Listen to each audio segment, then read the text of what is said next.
South Africa. Yes. Many parts of Asia. So it'd be nice to see if Ford would export their current car to other markets, because I think, honestly, look, we can argue endlessly which is better, Holden or Ford. They're both good cars. They're the best cars they've ever made. In terms of engineering, they're just fantastic. I think when it actually comes down to the production line, I think that's where our own version of JD Power, unfortunately, Holden and Ford are kind of not doing down. too well. That's probably... Yeah. But that's more to do with production, more so. Yeah, well, also not the actual engineering itself, but just the fact that, they may be built by people who may not be actually paying attention to the task at hand, or they may just not actually care about what they're doing. They are good cars, though, and I think for what they are, it'd be nice to see. Unfortunately, sales in Australia of these two large cars have not gone very well at all. Right, and it's a shame to see it when at the point of the market where Holden and Ford are producing very good variants of these cars, and they're not still in their infancy of their production cycles. That's right. They're very early on. They've still got another 7-8 years each of them to go within this cycle, and to start on such a strong footing. And it's a shame to see the sales not going so well.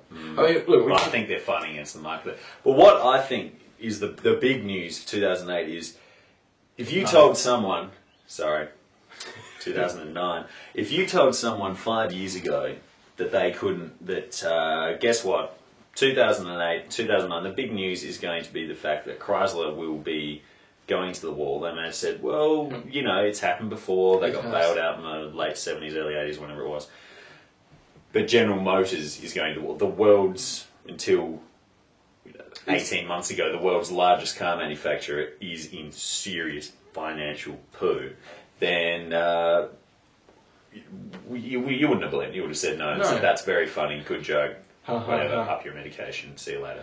But that is the story now. It's a shame. That we're looking at, because General Motors, they own a huge number of car companies around the world, and they've had such an influence on... They have a lion's share of the domestic brands. They do, within the US market, and within the Australian market. They own, in Sweden, for example, as many people know, Saab, which I don't think they've done a very good job at managing the brand and understanding what Saab is. They haven't really done anything with it at all. I mean, the biggest slap in the face for Saab and Saab owners and people who like Saab, and I respect Saab for what they are because it's a little bit quirky, was when General Motors got Subaru and Saab to produce an SUV, a sports utility vehicle, a four-wheel drive for the American market, which was rubbish. It was not part of the Saab brand. It had a Saab logo on it, and you can even purchase a version as a Corvette engine in it. I'm sorry, but that's not Saab. I mean, it's nice to say I own a four-wheel drive with a Corvette engine in it, but you buy a Corvette because it is a Corvette. You don't buy a four-wheel drive because it's got a Corvette engine. It's a bit like the Dodge Viper with put in the Dodge Viper engine in the Dodge Ram pickup truck. It's got a... They are doing that. They are. That's right.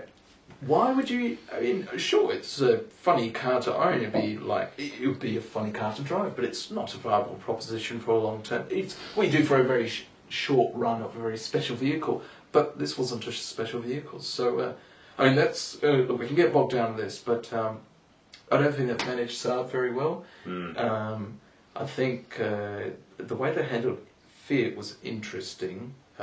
They do not have any ownership in Fiat now. Fiat are turning a profit for themselves, which is funny. Well, they sold themselves out at a huge cost. That's right. What the actual story was in 2000, they had an option to buy shares in Fiat. They bought I think about a 20% controlling stake. Yep. The way financial things work, somehow, even if you own 20% of a company, you can still sort of control how it works, even though you don't own half of it or more 51% or whatever. But anyway, with the option that within 5 years they had to buy the rest of it, or they would face huge penalties unless there was various clauses to get them out of it. But none of those came up. What eventually happened was Fiat kept on sort of sinking further and further, chewing up more and more lira, basically getting themselves into more financial. Yeah, that's exactly right. Yeah. And what they eventually General Motors had to do was pay themselves out to the tune of you know, the Billions of GDP dollars. of Bolivia or something, in order to get themselves out of this deal. And the ironic thing is now, of course, is that Fiat is now making, you know, certainly they're turning a decent coin. That's right. And General Motors is not doing that in the slightest. They're relying on the Bush administration to bail them out. And use that Wall Street following package. up from this, Obama has also said he's willing to support the big three in the US. But that's not to say he's going to bail them out from any crisis that should come their way. But it's also with the proviso that they need to change the way they do business. And I think the way we've seen, I'm not saying we're an expert here, but I think they've been rather cynical in the way they've treated the American market.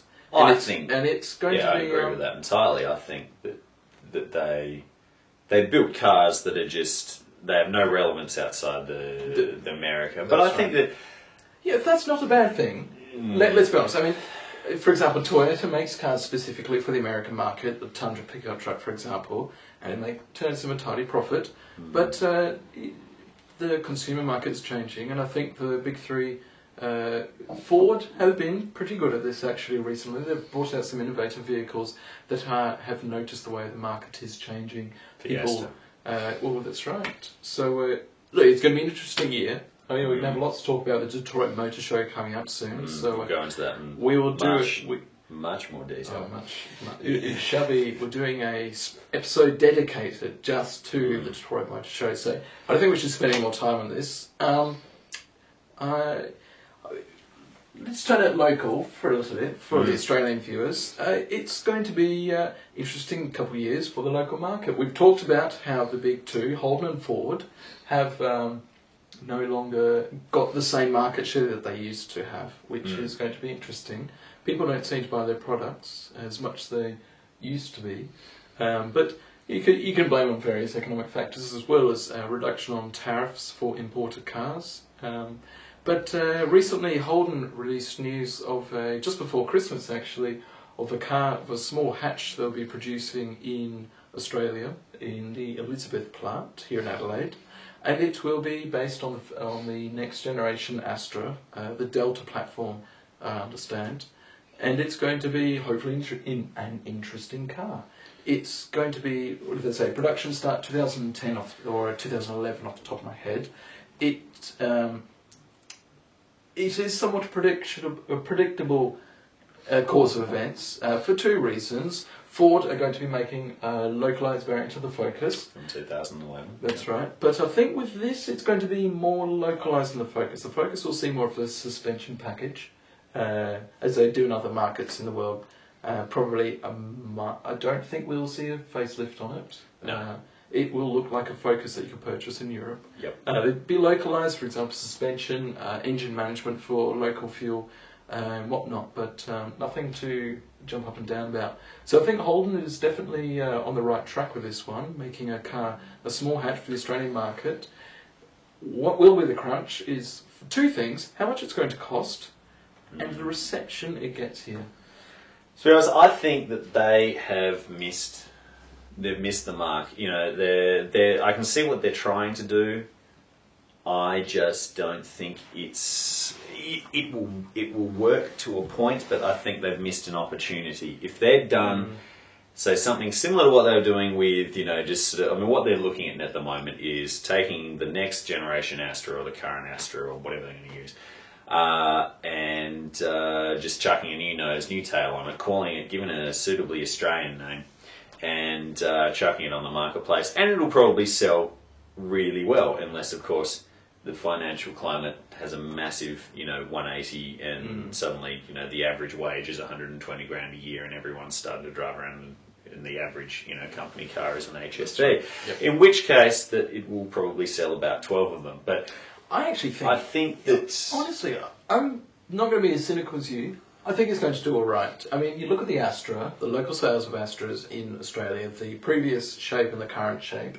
The one that looks like the fridge and the current one, which looks... was one of the more boring cars in the world. Definitely. Yeah. I actually think the designer of the previous Astra sat down in his kitchen one day and after he'd been given his design brief from his boss and looked at his fridge and gone, hey... We can put more doors on there and wheels and stuff.